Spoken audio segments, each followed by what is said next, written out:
महाविकास आघाडीमध्ये जागा वाटपावरतून तिढा जो आहे तो सातत्याने पाहायला मिळतोय. सगळे तिढे असे तिढे सगळीकडे बघायला मिळतात. जिथे जिथे कोएलिशन असतं तिथे सगळीकडे असे तिढे बघायला मिळतात. काँग्रेस सध्या शिवसेनेच्या भूमिकेवरून प्रचंड नाराज आहे.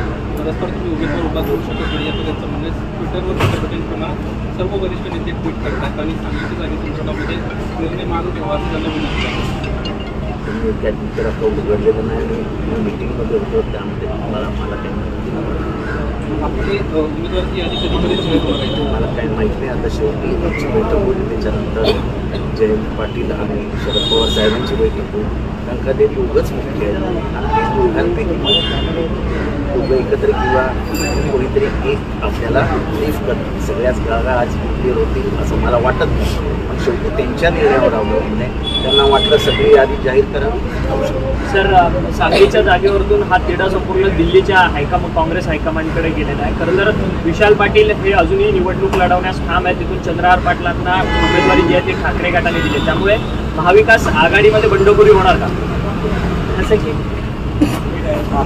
थोडंसं पेशन्सनी सगळेजण मागतील.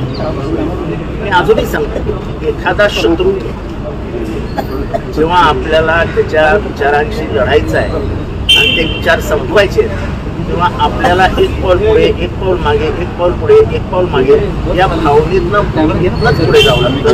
Coalition is all about patience and compromise.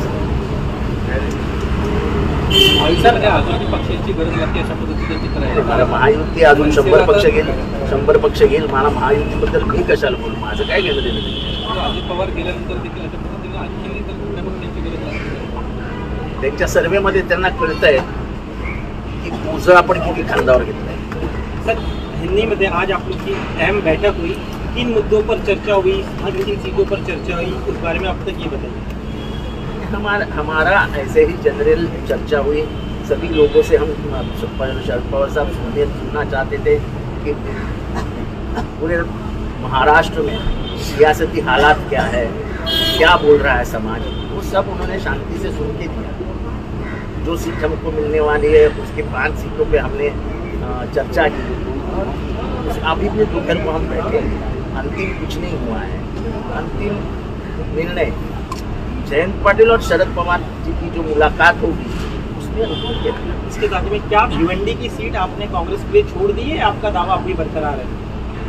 Bhiwandi के ऊपर चर्चा चालू है. वो शरद पवार निर्णय ले. आप लोग की इच्छा है, आप लोग लड़ेंगे. कांग्रेस कह रही है कि सांगली नहीं छोड़ेंगे, भिवंडी नहीं छोड़ेंगे. ऐसा वो शरद पवार जी के लेवल का काम है. मैं उसमें क्या बोलूं. इसके अलावा प्रकाश आंबेडकर एक तरह से आज उन्होंने कैंडिडेट्स का ऐलान किया है. अप्रत्यक्ष रूप से बाहर आ गए आप लोगों से. मैं आज भी कहूँगा उनको कि भाई तुमके खून के वारिस हो और हम विचारों के वारिस हैं. फैसिज्म को रोकने के लिए हम दोनों को साथ आना जरूरत है और समाज से मांगनी होगी. ये समाज कह रहा है कि अम्बेडकर साहब और महाविकास आघाड़ी इकट्ठा आनी चाहिए. मैं तो हमेशा अम्बेडकर साहब के बाजू से रहा हूँ. कि संविधान बचाने के लिए जो संविधान के बाजू से है उन सभी लोगों ने हाथ मिला लेना चाहिए. दुनिया में जब जब फैसिज्म बढ़ा है तब तब दुश्मनी भूल के लोग इकट्ठा हुए हैं. जैसे दूसरे महायुद्ध के बाद जब जर्मनी रशिया में गया तब स्टालिन, चर्चिल, रूजवेल्ट इनकी संयुक्त बैठक में उन्होंने निश्चय किया कि ये फोर्सेस को रोकना पड़ेगा, नहीं तो पूरे दुनिया की डेमोक्रेसी खत्म हो जाएगी. इकट्ठा है. देखो ऐसा है कि जब तुम्हें एक बड़ा काम करना होता है तो थोड़े आगे पीछे, थोड़ा आगे पीछे करना पड़ता है. हमें आज भी अम्बेडकर जी से विनती है कि अम्बेडकर जी आप गुस्सा मत होइए. हम तैयार है, खुले दिल से बात करने को तैयार है. आप हमसे बात मत करो. हम तो कभी बात की ही नहीं अम्बेडकर जी से. आप आके पवार साहब, दो साहब और कांग्रेस के बड़े नेता बाला साहब थोड़ा पटोली जी है, चाहिए तो दिल्ली से कोई आ सकता है. और आप ये निर्णय लेके आप सब में आपका समाज, यहाँ का भयभीत हुआ समाज, हम उनके सामने सवाल निशान पैदा कर रहे हैं. बीजेपी को लाभ मिल सकता है ऐसा कोई कार्य न करे, इस तरह का बात ठाकरे सेना ने कही है प्रकाश अम्बेडकर जी को। आप ही क्या मैं उसके मामले में शिवसेना ने क्या क्या है इसके मामले में नहीं बोल सकता हूँ, पर मेरी आज भी अम्बेडकर जी से विनती है कि कोई कदम हमारे तरफ से ऐसा नहीं उठना चाहिए जिससे फैसिस्ट फोर्सेस को मदद हो, क्योंकि डॉक्टर बाबा साहब अम्बेडकर ने कहा था कि संविधान तो अच्छा है, लेकिन संविधान अगर अच्छे हाथों में नहीं रहा तो इस संविधान का कोई फायदा ही नहीं। इसके अलावा कांग्रेस के कई बड़े नेताओं ने आज कहा है कि गठबंधन धर्म का पालन करना चाहिए ठाकरे सेना को, एक तरफा अनाउंस कर रहे हैं बातचीत, जबकि अब भी जारी है। इस बारे में अभी बड़े लोगों में चर्चा होगी, क्योंकि हमारी सीट तो हमने जाहिर नहीं की है। पवार साहब और जयंत पाटिल बैठेंगे, उसके बाद भूमिका तय होगी।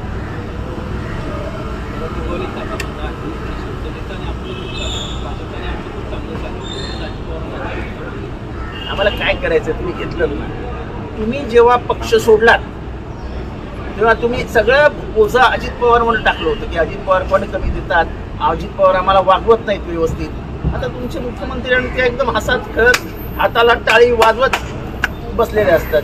आता ते बोलून विचार करावा, आम्हाला काय करायचं। सर, घड्याळ चिन्हाच्या सुनावणीच्या संदर्भात एक आठवडा पूर्ण झालेला आहे, तरी अजून देखील त्याची अंमलबजावणी जी आहे ती अजित पवार यांच्या राष्ट्रवादी कसं आहे की पक्षाकडून होताना तटकरेंनी काल जे मुलाखत दिलेली आहे, मला वाटतं त्यांनी निर्णय वाचलेला दिसत नाही, किंवा त्यांना अजित पवार अडचणीत यावे अशी त्यांची इच्छा दिसते। कारण का ह्याच्यातनं straight contempt of court supreme court, आणि सुप्रीम कोर्टला जर इतक्या हलक्यात घेत असाल तर तो काय राष्ट्रवादी काँग्रेस नव्हता पक्ष की तुमची दादागिरी सहन करेल, तो सुप्रीम कोर्ट आहे।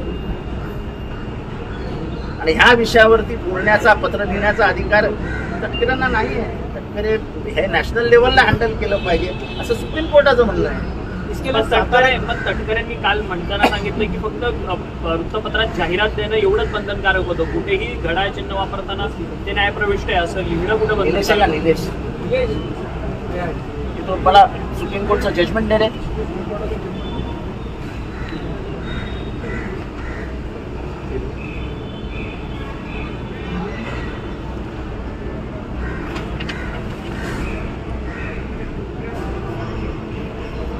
The respondents are further directed, म्हणजे प्रतिपक्षाला केस आहे शरद पवार विरुद्ध अजित पवार। अजित पवारांना डायरेक्ट केलंय की इश्यू अ पब्लिक नोटीस, जाहीररित्या पेपरामध्ये जाहीर करा की क्लॉक सिम्बॉल इज सबज्युडाइज्ड, न्यायाधीन आहे, काय आपण न्यायप्रविष्ट आहे before supreme court, and the responser have been permitted to use the same subject to the final outcome of these proceedings। म्हणजे अजित पवारांना हे सिंबल तात्पुरत्या स्वरूपात वापरण्यात देण्यात आलेलं आहे, आणि हे त्या फायनल आउटकम जेव्हा येईल, अंतिम निर्णय लागेल तेव्हाच हे फायनल होऊ शकेल। आता मी पुढे वाचून दाखवतो, सच अ डेक्लेरेशन, हे मी तुम्हाला पण दाखवतो, अशी अनाउन्समेंट, अशा घोषणा shall be incorporated in every pamphlet, in every advertisement,